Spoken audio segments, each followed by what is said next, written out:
नाही नाही, पोलीस स्टेशनातच न्यायला पाहिजे तुला, पण आता तिथे नाही न्यायचंय. आता तुझ्या आईकडे जायचंय. चल. आईकडे? मी नाही येणार. तुला यावं लागेल. चल. कशी नाही येणार? चल चल. सोडा, मी नाही येणार. त्यांची फूस असल्याशिवाय तू हे सगळं करणारच नाहीयेस, मला माहितीये. त्यांच्या समोर तुझ्याकडनं सगळं मला खरं खरं ऐकायचंय. हे बघा, तिचा काही संबंध नाहीये याच्याशी. कळेल ना, कळेल ना. त्यांच्याकडे गेल्याशिवाय कळणार नाहीये त्यांचा संबंध आहे की नाही. चल तू चल. आज या प्रकरणाचा मी निकालच लावणार आहे आई. चल चल चल तू. चल सोडा. चल. सोडा आई, मला सोडा. निशा सोडा. आई आई आई सोडा मला. आई आधी चल तू. आधी इकडे चल. जो काय सोक्ष लागायचं ना तुझ्या आई समोरच लागेल. चल. आंटी काय झालं? काय प्रॉब्लेम झालाय का? जरा बाजूला सरक बेणू, बाजूला. वहिनीच्या हात धरलाय, काय प्रॉब्लेम नाही? कशाला नसतं चौकशा करतोयस तू? Sorry sorry. सरक बाजूला. चल हो पुढे. आई.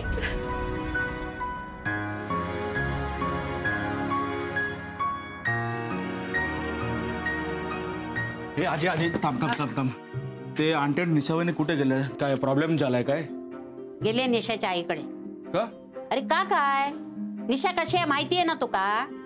1750 घोळ घालतल ती. मी तुका सांगतोय, निशाच्या आईची फूस आते का म्हणून ती करता. सरू गेली आता शहा निशा करू. नाही, एवढ्या रागात गेले घरी, काय प्रॉब्लेम झालाय काय? अरे प्रॉब्लेम काय राहुला व्हायचा? हा, सगळ्यांना उलट उत्तरा देते ती. करता आपण, घालता गौरीवर. तिचं म्हणणं काय माहितीये? गौरीच्या लग्नाला जो काय खर्च आला ना त्याच्यात ह्या घर गेला. आता गौरी कशाक मध्ये आणूचा? सासू सासरे चांगले मिळालेत ना त्याची किंमत नाही त्याका. ऍक्च्युली आला एक बाई. हे आजी, हे वहिनी पण ना कमाल करते. तिने सगळा आरोप तर गौरीवर टाकला बिचारीवर. आणि ते गौरी साधी आहे म्हणून ते काय पण बोलते निशा वहिनी तिला. एक नंबरची कोटराडी बाई आहे ती. तिने मागे पण त्या गौरीला किती त्रास दिला तुला माहिती आहे ना. आणि तरी पण त्या गौरीने तिला माफ केलं. गौरी मुडेचे घर वाचलंय आजी. काय? तिने त्या आप्पाला 5 लाख रुपये दिलं आणि घराच्या अगेन्स्ट असलेलं कर्ज परत करायचं प्रॉमिस केलं. म्हणून त्या आप्पानं बाबांना म्हणजे अंकलला घर भाड्याने राहायचं परवानगी दिली.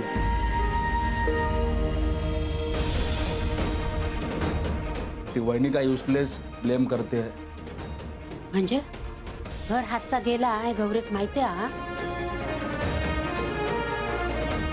अरे आजी, ते विसरलं, मला चाय बनवायची, मी पडतो. ए ए थांब थांब. काय चाललं? हा, काय बोललंस तू आता? सांग माका. खोटं बोलूचं नाही, सांग माका. अरे आजी. माझ्या बर्फी कळला काय रे? घर गेला ता? हो आजी, शिवला आणि गौरीला दोघांना पण सगळं माहित आहे.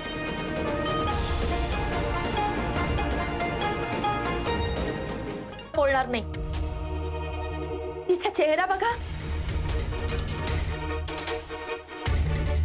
नाही म्हणजे एक दोनदा ती चुकीची वागली असेल, पण तुम्ही जर असा आरोप करणार असाल ना तर काय एवढा विश्वास आहे तुमचा मुलीवर? एवढा विश्वास आहे? तिच्या डोक्यावर हात ठेवून शपथ घ्या बरं. तुमची मुलगी निर्दोष आहे, आम्ही लावलेले आरोप खोटे आहेत. तिने कुठलेही घर विकलेले नाही आणि कुठलेही पैसे खाल्लेले नाही. घ्या शपथ. तुमची मुलगी निर्दोष आहे ना? घ्या शपथ. सांगा मला, सांगा. मी तिच्या डोक्यावर हात ठेवून सांगते, माझी मुलगी निर्दोष आहे. तिने कधीही कुणालाही फसवलेलं नाही. त्यामुळे तुमचं घर विकून पैसे घेण्याचा प्रश्नच उद्भवत नाही. झालं समाधान?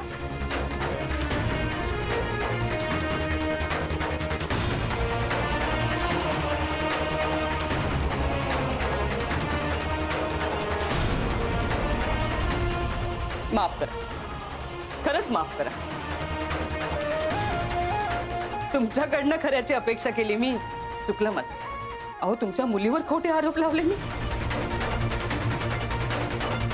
तुमच्या मुलीच्या आजवरच्या चुका मी पोटात घातल्या, पण खरंच सांगते ही चूक मी पोटात घालू शकत नाही. अहो, आम्हाला लुबाडलाय तिने. आम्ही नाही तिच्या बरोबर राहू शकत. आणि तसंही तिला आमच्याबरोबर राहण्याची कधी इच्छा नव्हतीच. एकच करा, तुमच्या या लेकीला तुमच्या बरोबरच ठेवून घ्या.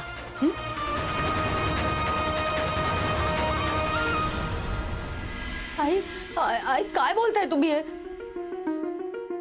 पण माझं घर, माझं सासर. तुझं घर, तुझं सासर? अगं निशा, ते घर आमचं राहिलेलं नाहीये. रस्त्यावर आलोय आम्ही. आम्ही कुठे राहणार आहोत, कुठे जाणार आहोत, आम्हाला काहीच माहिती नाहीये. त्या अडचणीत तू कशाला राहतेस आमच्या बरोबर? हा, तू राहा तुझ्या आई बरोबर सुखाने राहा. आई, यापुढे माझी काही ताकदच नाहीये हे काही सहन करायची. एक मिनिट निशा, यापुढे माझ्या घरात आणि माझ्या मनात तुझ्यासाठी जागा नाहीये.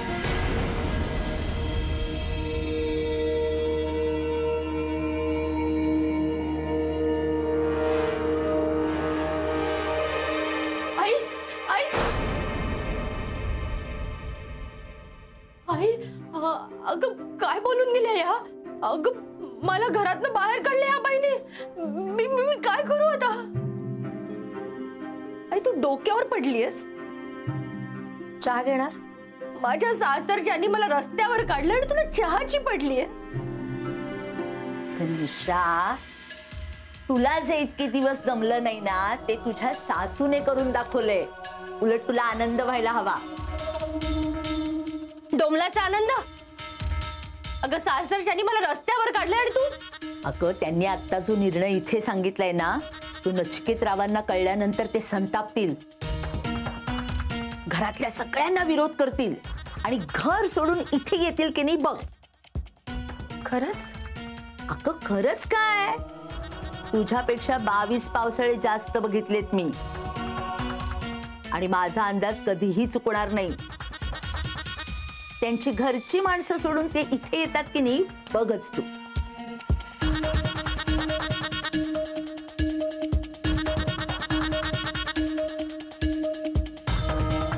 मग करा दोघं जण राजा राणीचा संसार सुखाचा. पण मला विसरू नकोस हा. आई जर असं झालं ना तर खरंच तुझ्या तोंडात साखर.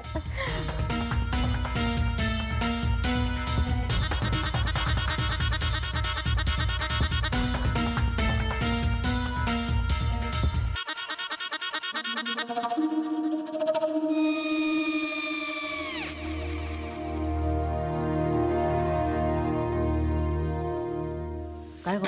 हा काय झालं? काय झालं काय? आले, मी निकाल लावून आली. हो पण तिची आईच काय बोलली?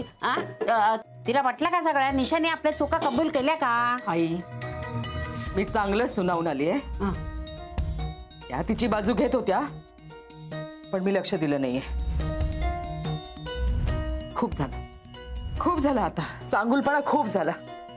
मऊ दिसलं ना की कोपऱ्याने खणतात ना माणसं, ते असं. अगो पण आईच म्हणली काय तिची? पटला काय ती का? मला माहिती नाहीये. मला जे सांगायचं ते सांगून आले. आता ते काय निशाला ठरवू दे. अगो म्हणजे काय? हे बघ, निशाने आपली चूक कबूल केली तर तिला या घरात येता येईल, अन्यथा या घराचे दरवाजे तिच्यासाठी बंद आहेत. का गं? निशासाठी या घराचे दरवाजे का बंद आहे? मला न विचारता तू असा निर्णय कसा काय घेऊ शकतेस गाई? कैसी बातें कर रहे हो मुन्ना? अरे घर की बहू किसी होटल में रहेगी? अच्छी बात है क्या ये? अब ये लोग बगावत पर ही उतर आए हैं तो यही सही। और गौरी तुम, हमने तुम्हें वेणु के घर की दहलीज भी लांघने से मना किया था, अब तुम मुंह उठा के बनारस चली आई।